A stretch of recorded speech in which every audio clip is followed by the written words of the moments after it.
Leading the Nightline tonight, the proposal to add 17 new seats to the Sarawak State Legislative Assembly, DUN, is unlikely to be tabled during the current Parliament sitting, as the Election Commission's EC electoral redistricting review has yet to be completed.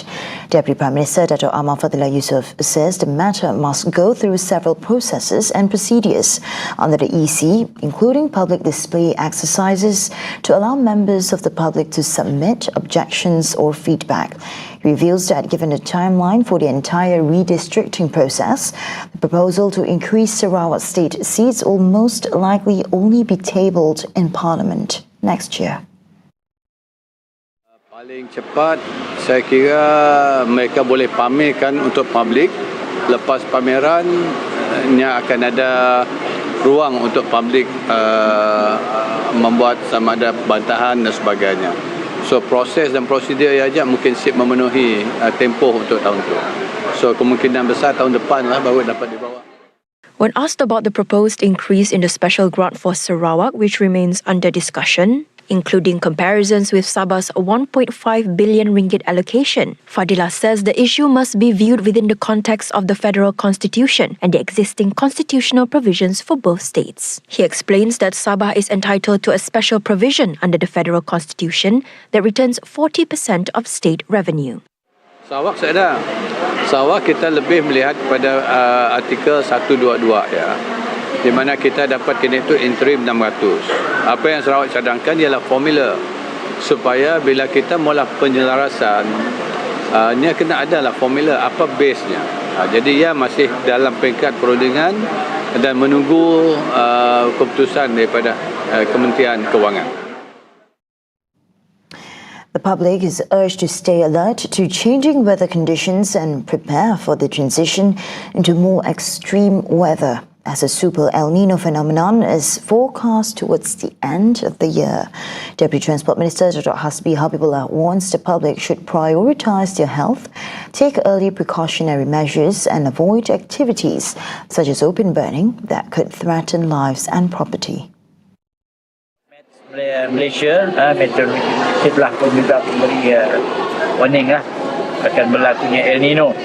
Di negara kita juga mungkin juga super El Nino mungkin akan melarat tempat kita. Kita kena jagalah tentang jangan main api lah, tak tentu pasal lah kata orang, apatah lagi kalau pembakaran yang terbuka, kena hati-hati.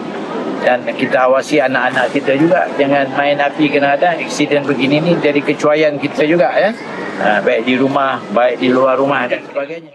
Hasbi spoke to reporters after officiating the closing ceremony of the Community Fire Brigade, Fire Point Program and the 2026 Fire Safety Campaign at the Kampong Pahlawan Community Hall in Limbang on Sunday. The program is an initiative by the Ministry of Transport to engage with the public through government service delivery, job opportunity promotion, road safety advocacy and various community outreach activities. The program is scheduled to take place from 4th to 5th July at the Limbang Riverfront.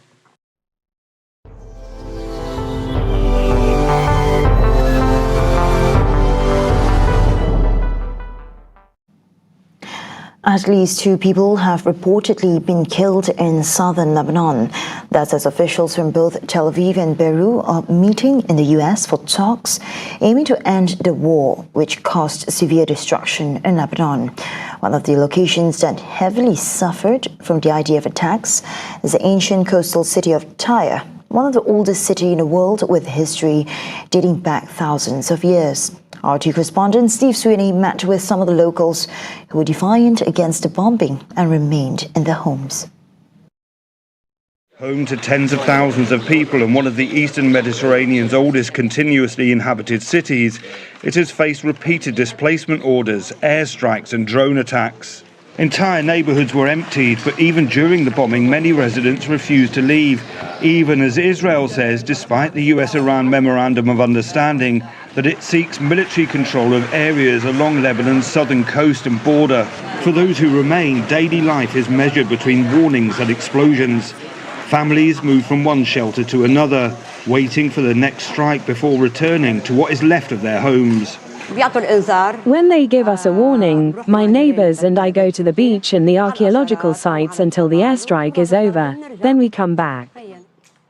These are the effects of the last strike on my house. This is my bed.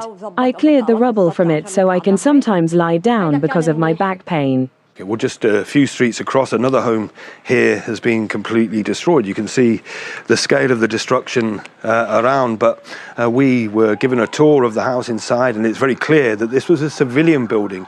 There was no Hezbollah presence, there were no Hezbollah weapons stored here, which is the claims that Israel makes to justify the bombing of residential areas.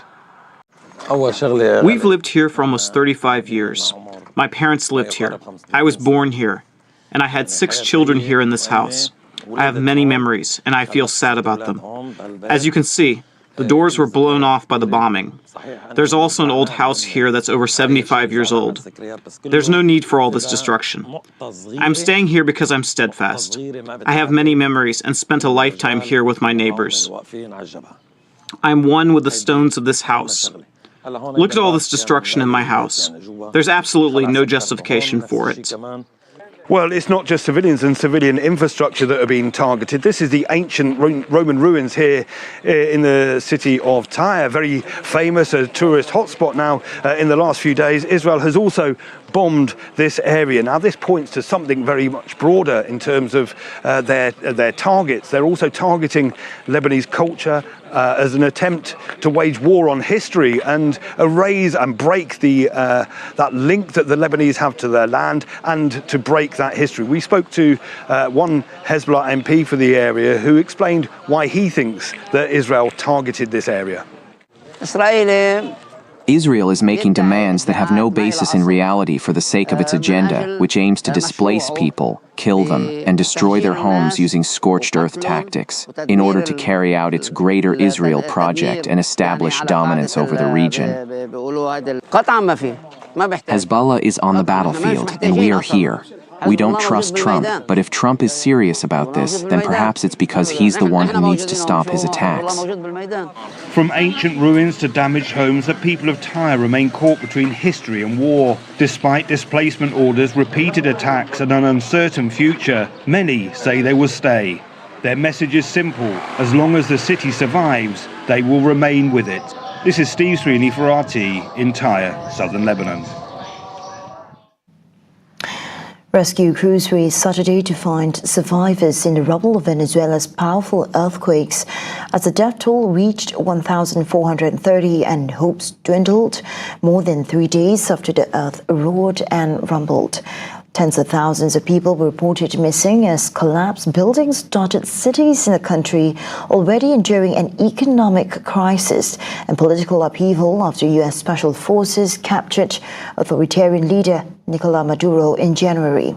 Millions of people were also feared to lack sanitation and other basic needs. Experts say the first 72 hours after natural disasters are the key narrow window for finding the living. After that, the search becomes one of recovering bodies.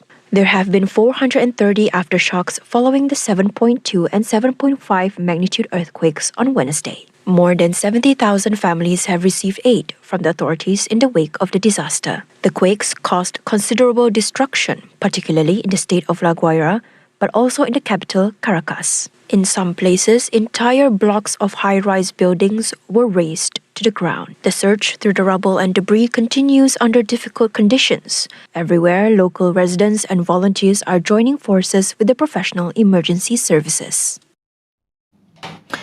The top defense chiefs of South Korea and Japan agreed Sunday to continue efforts to deepen bilateral exchanges and cooperation, including in advanced technologies such as AI. By a joint statement, the two sides affirmed the shared commitment following talks between Defense Minister An Gyu-bak and Japanese Defense Minister Shinjiro Koizumi in Seoul, as the two sides seek to bolster defense cooperation amid improving bilateral ties.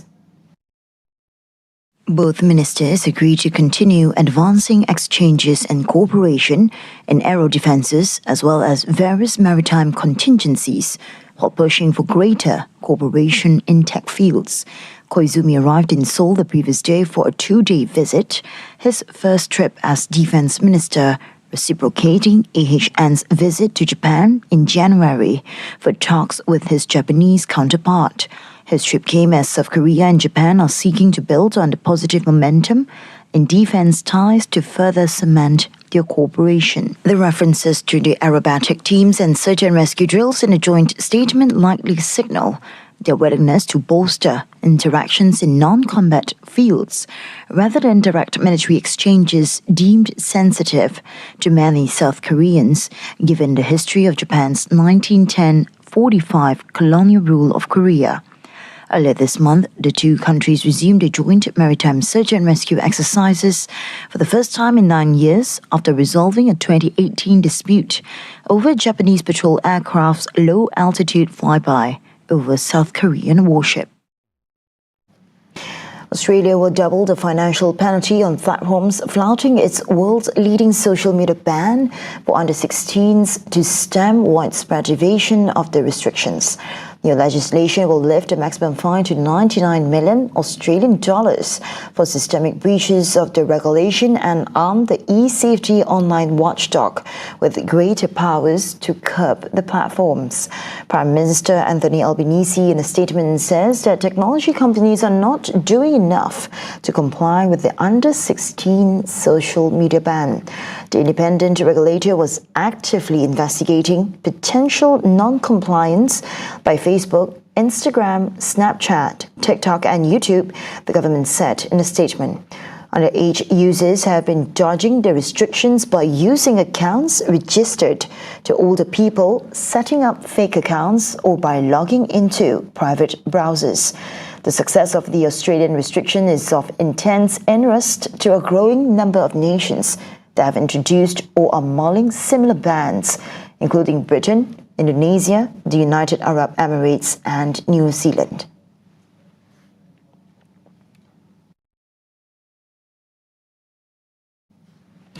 And now back to Malaysia. Prime Minister Datuk Seri Anwar Ibrahim announces free rides on the new Shah Alam LRT line or LRT3 for 1 month starting tomorrow until 31st July.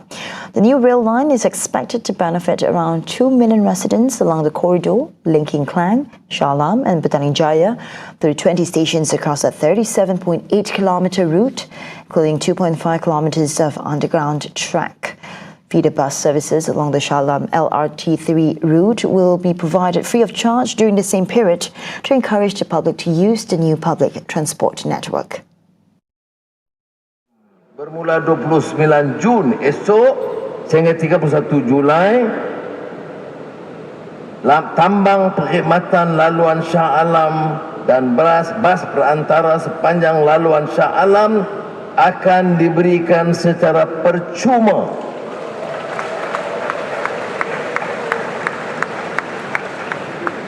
selama 1 bulan. Mulai esok Regular fares for the Shah Alam LRT3 line range from 80 cents to 4 ringgit 90 cents for cash payments or up to 4 ringgit 30 cents for cashless travel. A 50% concession fare will continue to be available for eligible passengers, including children, students, senior citizens, and persons with disabilities. The line features 2 interchange stations, Glenmarie 2, which connects to the Kelana Jaya LRT line, and Bandar Utama, which links to the Kajang MRT line. The Shah Alam LRT3 line is expected to serve 67,000 passengers daily, with ridership projected to reach 117,708 daily commuters within the next 5 years. And those were the updates on TVS Nightline. I'm Shulch Mato. Thank you for watching and have a good night.